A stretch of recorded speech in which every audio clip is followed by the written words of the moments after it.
If you are terminally online, you've probably seen this video circulating on social media in recent days.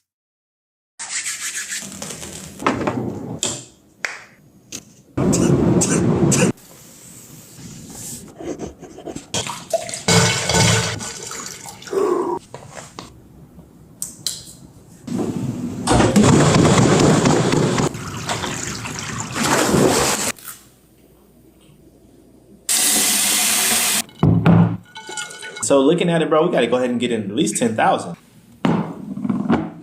Thank you. I love that. The bit that's meant to resemble work. Hey, we got to get at least 10,000. 10,000 more, who knows? Maybe it's 10,000 reps. That video is of Ashton Hall. He's a fitness influencer. And it's been subject to over 720 million impressions on X. It was originally posted on his Instagram page, where he has 9 million followers. He's also got 4.7 million followers on TikTok and nearly 3 million subscribers on YouTube. Very popular man. Here's another video of Hall living his dream life.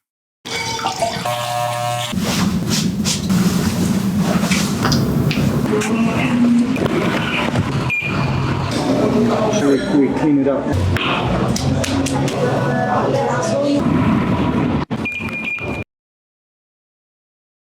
The copy alongside that video reads as follows. Day 1,461, just to be precise, as an online coach, lunch and Zoom calls. Everybody speaks like Trump now, right? It's kind of crazy. 4 years of building the life I dreamed of. Now coaching the coaches to do the same. DM me, brand, if you're looking to start your online fitness business and build your personal brand. Now, apart from being very funny and ostentatiously wasting lots of time, I was intrigued by this video and I had to talk about it to Ash. This guy's idea of success and luxury reveal a lot that is wrong about our culture, to me anyway. What's more, there is a theme across this dude's content because in both the videos you just saw, he isn't actually around anyone. He has no relationships to anyone. He's just this little atomized unit, sharing content, making money, consuming. No partner in bed, no kids screaming, no parents to look after, no housemates, no nothing. Just this guy looking at screens all day, of course, as well as his own reflection. And the only time you see other people is when they're doing something for him. And here's where things get serious. Because if this is the vision of success we're selling young people, as funny as it may be, where other people are clients or people serving you, when you talk to anyone, it's via a screen. Everything you do from working out to eating is done alone. Think about that for a moment and then ask, is it any wonder we're seeing surging problems with mental health? If this is aspiration, what on earth is failure? Ash, am I taking this video too seriously?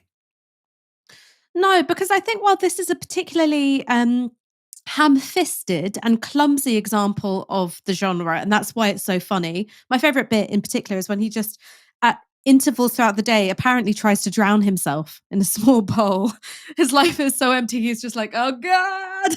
I mean, look, I would too if I had to live in that kind of way. While this is a particularly clumsy and ham-fisted example of the genre, this is something which I think has found a lot of traction amongst young people and young men in particular.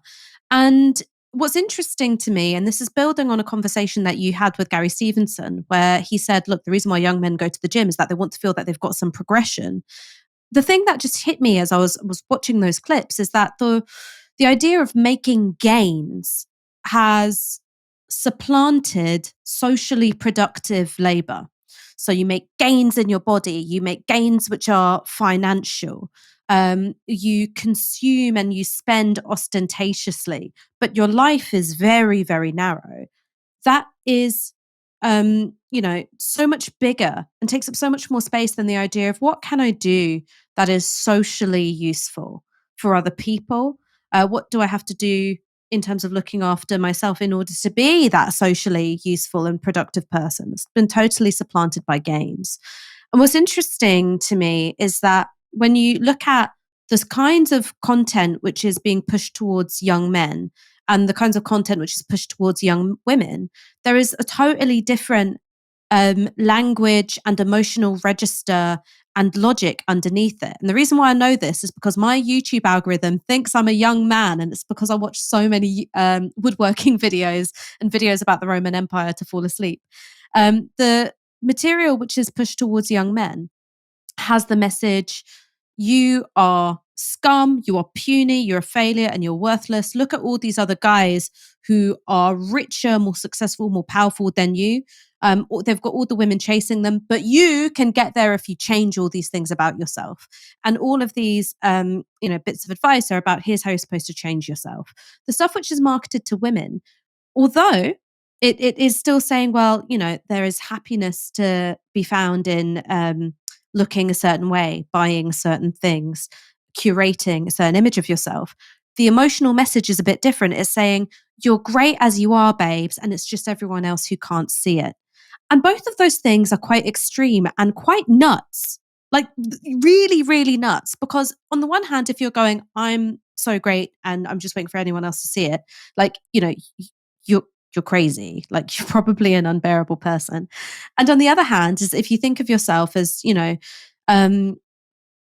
someone who's striving to get ahead in the queue and, it's dog eat dog, it's kill or be killed. That's also a completely batshit way to live your life. And yet that's the material that's being pumped out to young men and young women. So not only is it totally toxic, and I think psychologically quite cooked, it's creating these totally different emotional universes for young men and women to live in. And when we spend more of our time online, the messages that we receive online really matter. It's not just this is some stupid shit that's going on the internet. It really, really does impact people's development and socialization. John Maynard Keynes, who's an economist, he's now dead, was one of the foremost economists of the English-speaking world ever, certainly of the 20th century. He wrote an essay, I think in 1930, after the Wall Street crash, the beginning of the Great Depression, about how we would, a century from now, live in a world of abundance, a 4-hour week, whatever, and that would be enough to suffice for the Adam in all of us, he said. So we wouldn't really need to work, but people would do it because you had some sort of compulsion to do it. Basically talking about post-scarcity, won by compound interest and technological innovation. That didn't happen because, hey, guess what? Capitalism. Marx was right about that. He was wrong. Anyway, he does make this really interesting observation, which is we're going to have to learn to live with the fruits of that abundance, because if we don't, we could become something quite warped and strange. I do think for a particular subsection of the West, that's kind of happening. Right? With such levels of material abundance, obviously massively unevenly distributed, rather than people developing themselves, learning an abundance of language, being of service to other people, engaging in all kinds of actualization, besides bodybuilding, we have this hustle thing and dunking your face in water and rubbing a banana over yourself. It's very strange. It is very strange. We've been around as a species for 300,000 years. Obviously, we have ancestors before that, primitive humans. I wonder, imagine if all that guy's ancestors were looking at him, and what would they make of it? I think pretty much all of them, including his maybe grandparents, would just be like, I have no idea what this person is doing. Incomprehensible to me. But it doesn't seem to me congruent with mental health and being happy. I think the smartest thing anyone ever said to me, Ash, is nobody ever got more depressed by walking under a tree. And the best medicine is other people. And you can have all the gains in the world, and you can bench, 160 for 12 reps, whatever that dude does, and run PB of 100 meters and 10.5 or whatever. He looks too big for that, but whatever. But if you don't develop relations with other people around you, it's meaningless. That isn't hippie stuff, by the way. That's literally human nature. If such a thing exists, is that we live through our social relations with other people.